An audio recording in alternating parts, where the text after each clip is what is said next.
Recuerdo, el misticismo tiene una etapa bíblica, una esotérica, la de la Kabbalah y el hasidismo. Es importante no arrancar por la Kabbalah porque llegan ellos a la Kabbalah a partir de algo, ¿verdad? Y ahora les quiero decir incluso algunas palabras que ustedes las van a escuchar por parte de algunas que nosotros utilizamos y algunas que utilizan los judíos y que verán que nosotros no usamos, porque son propias del misticismo, pero que hay gente que se mete en las raíces hebreas y que las utiliza sin saber de lo que está hablando. Bueno, en la etapa bíblica, una de las primeras cosas que se ven es, bueno, si además de los ángeles, toda persona que había leído las Escrituras sabe de la existencia de Malajim, de ángeles, conocidos también como ángelos, ¿sí? En griego, como mensajeros. Cualquier persona religiosa sabía de la existencia de ángeles, pero en la etapa bíblica el misticismo judío se pregunta si además de los ángeles, también considerando los ángeles caídos, obviamente, si además de ellos existen otros seres o entidades intermedias entre Dios y los hombres. Lo repito, en la etapa bíblica, el misticismo judío se pregunta si además de los ángeles existen algún otro tipo de seres entre Dios y los hombres o algún tipo de entidad, algo, si entre Dios y los hombres, además de los ángeles, hay alguna otra cosa. Bueno, una de las cosas que ellos que descubren, entre comillas, que existe, es lo que llaman kabod. El kabod, o kevod, lo van a encontrar, más probable que se lo encuentren como kabod, K-A-B-O-D. Ellos dicen que es una forma en la cual se materializa la esencia primitiva que dio origen a todas las cosas. Lo repito, el kabod sería una forma en la cual se materializa la esencia primitiva que dio origen a todas las cosas. Obviamente no es algo que encontremos en las Escrituras. Otra de las cosas que ellos dicen que es alguna entidad intermedia entre Dios y los hombres, y les voy a nombrar alguna palabra que ustedes han escuchado seguramente, es la Shekinah. Shekinah. Esto, si lo quieren escribir, transliterado sería SH, porque es con Jim, S-H-E-K-I-N-A. Y acentuado al final, por favor. Acentuado al final. Cuando una palabra hebrea no se sabe cómo se acentúa al final. Moisés no es Moshe, es Moshe. Shekinah no es Shekinah, es Shekinah. Digo esto, aunque parezca un tonto diciéndolo, porque ahí uno se da cuenta cuando hay personas improvisadas. Cuando hay personas que han visto algo en internet y lo repiten como loritos o como grabadores, y no saben de qué están hablando. Bueno, una forma de ver a veces si se sabe o no de qué se está hablando es cómo se pronuncian las cosas. Bueno, ustedes deben haber escuchado acerca de la Shekinah, y les tengo que comentar que la Shekinah no es un término bíblico. Sin embargo, veo que se usa mucho en el mundo llamado mesiánico, entre los grupos mesiánicos, y la gente que ingresa en las raíces hebreas usa mucho la palabra Shekinah. Pero sin embargo, Shekinah no es un término que está en la Biblia. Es un término creado por el misticismo, precisamente. ¿Y qué sería la Shekinah? Bueno, la Shekinah sería como una especie de presencia divina que hay en el mundo. La Shekinah estaría en muchos lugares donde se hace presente la divinidad en el mundo. Por ejemplo, la Shekinah puede descender en el templo, la Shekinah puede descender en un lugar especial, o incluso hay quienes desde el mesianismo dicen, por ejemplo, que la estrella, que en realidad la palabra correcta en griego es la brillantez, que guió a los magos, entre comillas, sabemos que son sabios, ¿sí? A los magos de Oriente, hasta la presencia del Señor, habría sido la Shekinah. Bueno, para decir que fue la Shekinah no hay nada concreto en la Biblia que lo pueda refrendar. Pero, por ejemplo, ustedes van a escuchar que hay gente que diga eso. Otra de las entidades intermedias entre Dios y los hombres que hablan misticismo es lo que se llama Makom.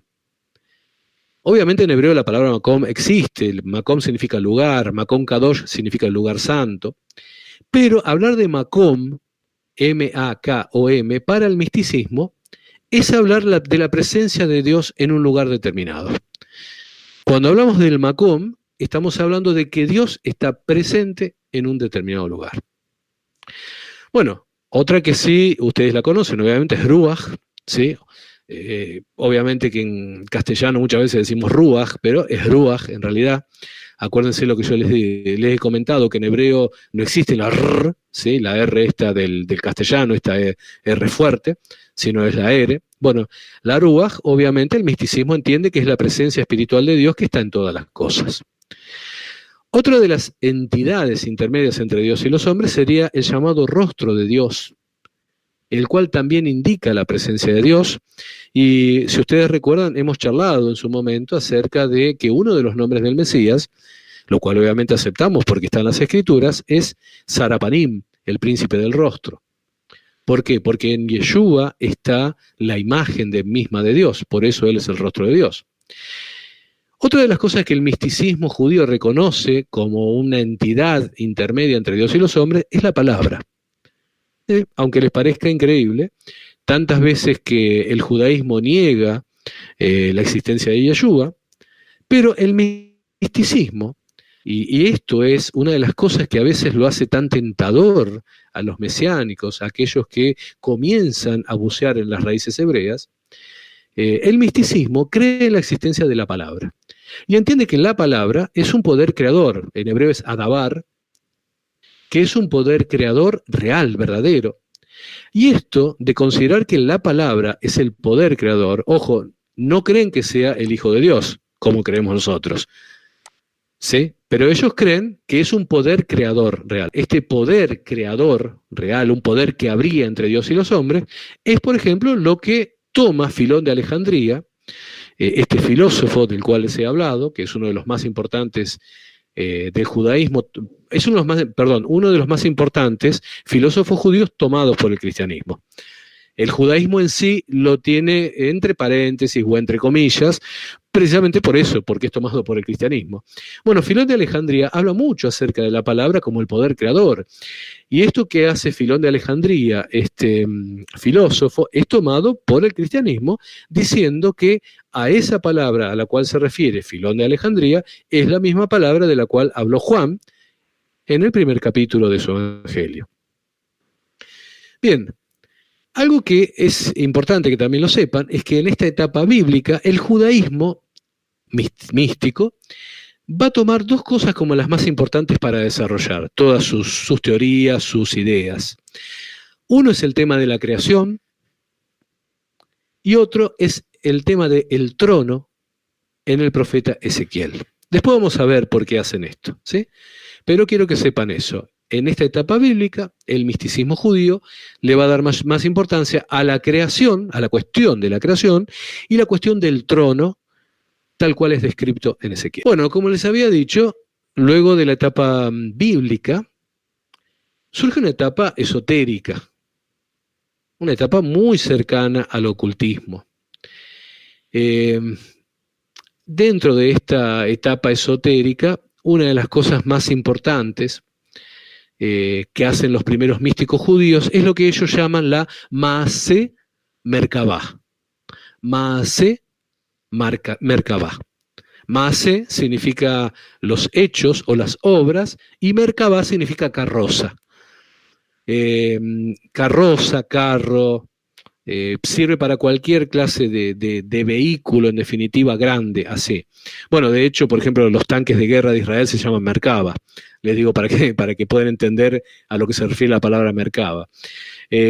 Bueno, esto de la carroza celestial, la Maaseh Merkabah, o las obras de la carroza, era una serie de escritos que se remontaban a un periodo de la historia del judaísmo en el cual aparecieron unos supuestos sabios, yo no los llamo sabios, que eran líderes de las escuelas del Talmud en Babilonia. Estos sabios se les llamaba Geonim. Geonim, nosotros lo podemos transliterar como G-U-E-O-N-I-M, Geonim. Estos Geonim, estos, entre comillas, sabios, que eran en realidad líderes de escuelas talmúdicas de Babilonia, actuaron entre los siglos VI y el siglo XI. Todo lo que estos escribieron fue compilado en el año 1965 por uno de los místicos judíos o cabalistas más importantes, que es Gershom Scholem. Se escribe G-E-R-S-H-O-M y separado S-H-O-L-E-M. Gershom Scholem.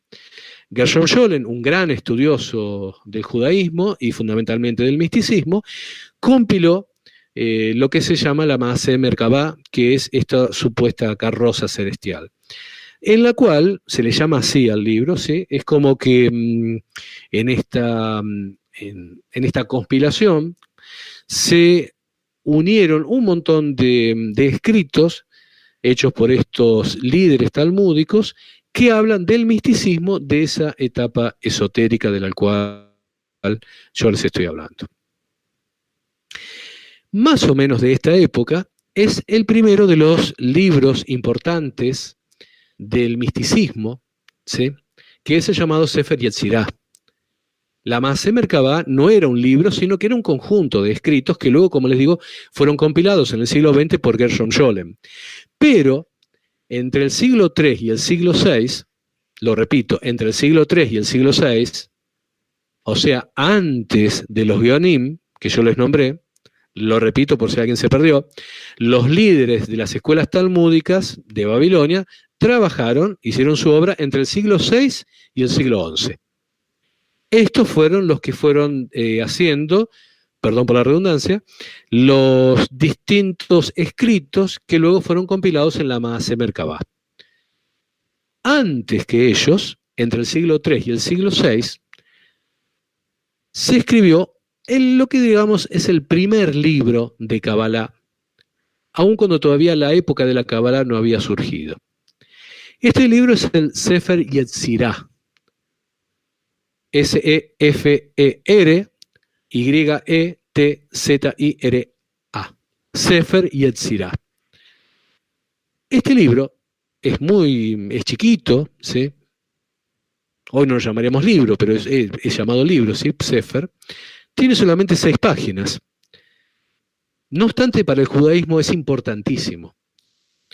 Este libro habla de la formación del mundo y explica cómo el mundo supuestamente se formó a partir de las 22 letras del alfabeto hebreo y de los 10 primeros números, a lo cual, bueno, se llama Sefirot. Sefirot significa esfera en hebreo, pero el uso que se le da a la palabra Sefirot en realidad sería como una etapa de conocimiento. Estas esferas serían como distintos estadios de conocimiento a los cuales va accediendo una persona en su ascenso en el conocimiento de lo oculto. Fíjense que todo lo que estoy diciendo realmente parece de una película que habla de Egipto y de ocultismo y de brujería. Esto muy poco tiene que ver con la Biblia.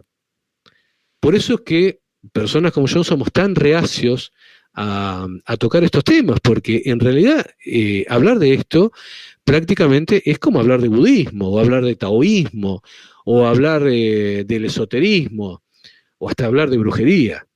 Esto tiene muy poco de bíblico.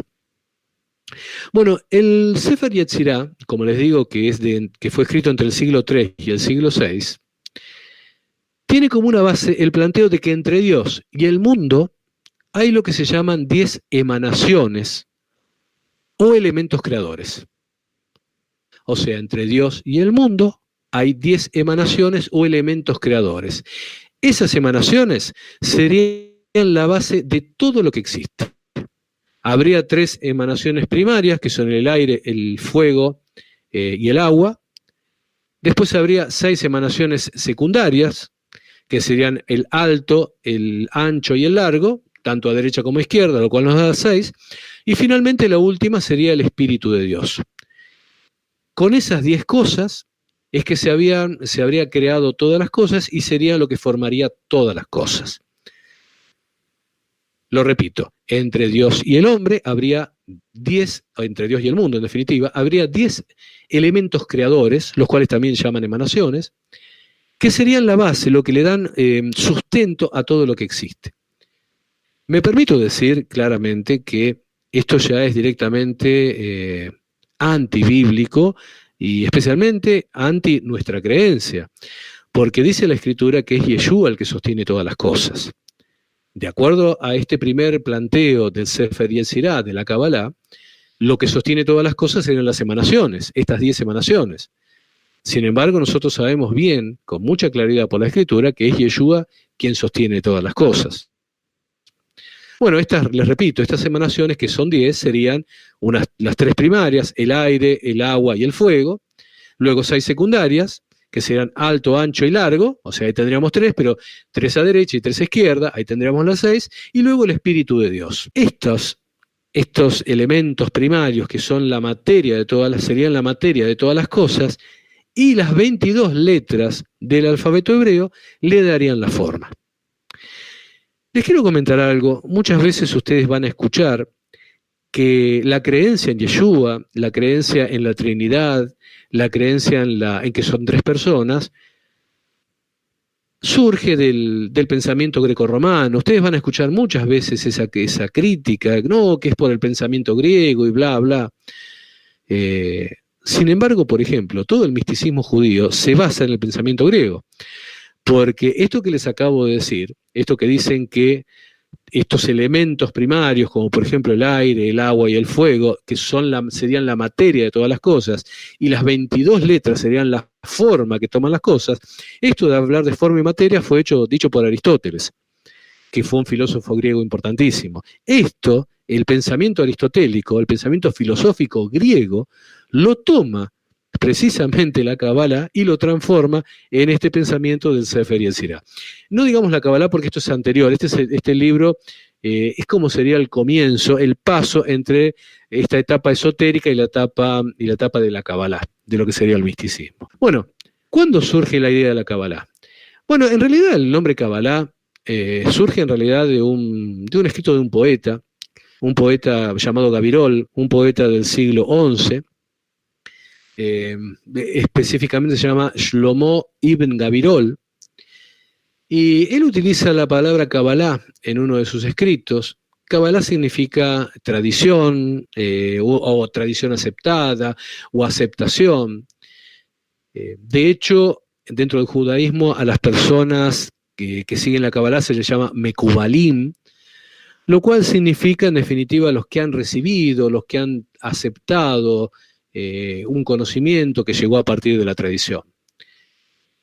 A partir del siglo XIV es cuando la palabra Kabbalah empieza a ser usada con mayor énfasis, y es ahí cuando a los que tenían estos conocimientos ocultos se los empieza a llamar dentro del judaísmo los portadores de la gracia de Dios, también les llaman los portadores del secreto, o también les dicen los estudiosos del conocimiento profundo. Bueno, y ahora sí, pasamos a lo que sería la etapa de la Kabbalah. La Kabbalah comienza fundamentalmente con 2 libros. Si hay algo que debemos reconocer al judaísmo, es su pasión por los libros. Si hay algo que debemos reconocer es que ellos han dejado por escrito su pensamiento, y es precisamente que por eso en estos tiempos podemos criticar ese pensamiento, criticar en el sentido de analizarlo e incluso debatirlo. Bueno, hay 2 libros que son fundamentales en la concepción de la Kabbalah, o Cábala, como algunos quieren pronunciar, y estos son el libro de Bahir, Sefer Bahir, y el Sefer Zohar. Vamos a ver primero el libro de Bahir. El nombre de Bahir surge de un versículo de la Biblia. Este versículo está en el capítulo 37 de Job, es el versículo 21, donde dice, no lo voy a leer todo el versículo, leo al principio, dice, mas ahora ya no se puede mirar la luz brillante en los cielos, lo cual en hebreo es Beatá Loraú Or Bahir Bashaakim. Lo repito, Beatá Loraú Or Bahir Bashaakim.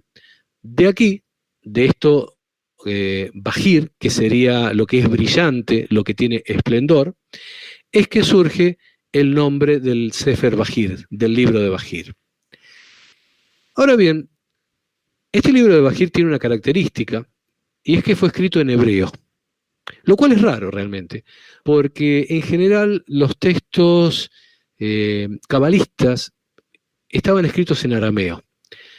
Pero este libro fue escrito en hebreo, pero a diferencia de otros escritos en hebreo, fue escrito con varios estilos.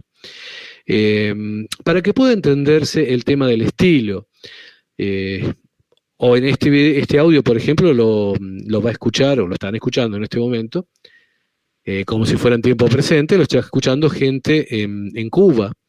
Y nuestros hermanos en Cuba utilizan la segunda persona del singular diciendo tú eres, por ejemplo. Sin embargo, en el Río de la Plata nosotros tenemos una forma de hablar más cercana al castellano y decimos vos sos.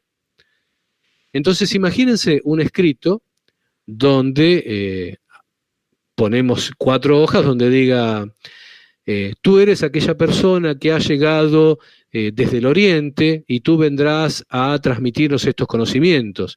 Y que por otro lado en la hoja 3 diga porque vos sos aquel que vino del este y además sos el que nos trajo estas enseñanzas.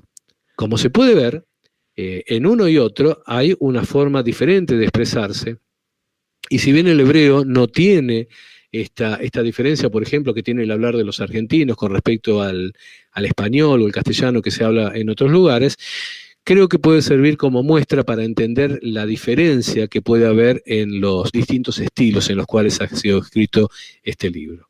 Bueno, el libro de Bahir, como les digo, tiene esta característica, fue escrito en hebreo en varios estilos.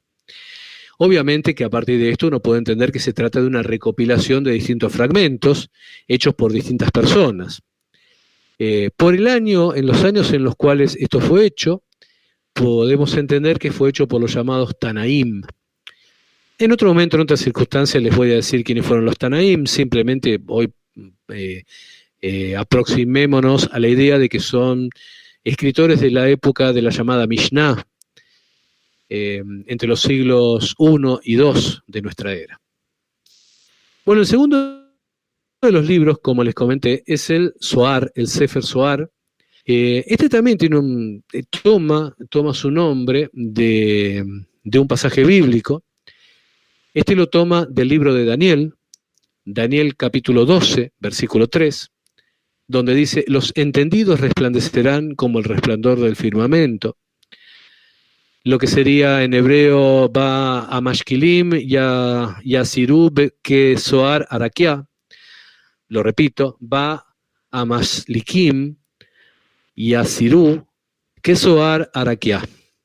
Bueno, ahí tiene la palabra Zohar, que significa resplandor, que Zohar Arakia significa resplandor del firmamento. De ahí es que este libro va a tomar su nombre y es conocido, bueno, al traducirlo como el libro del resplandor, o Zohar, como muchas veces lo van a ver. Bueno, este libro, a diferencia del libro de Bahir, fue escrito en arameo. Este libro, supuestamente, les voy a decir supuestamente, ahora van a ver que hay una falsedad detrás de esto, supuestamente fue obra de un rabino conocido que sería Simón ben Yochai,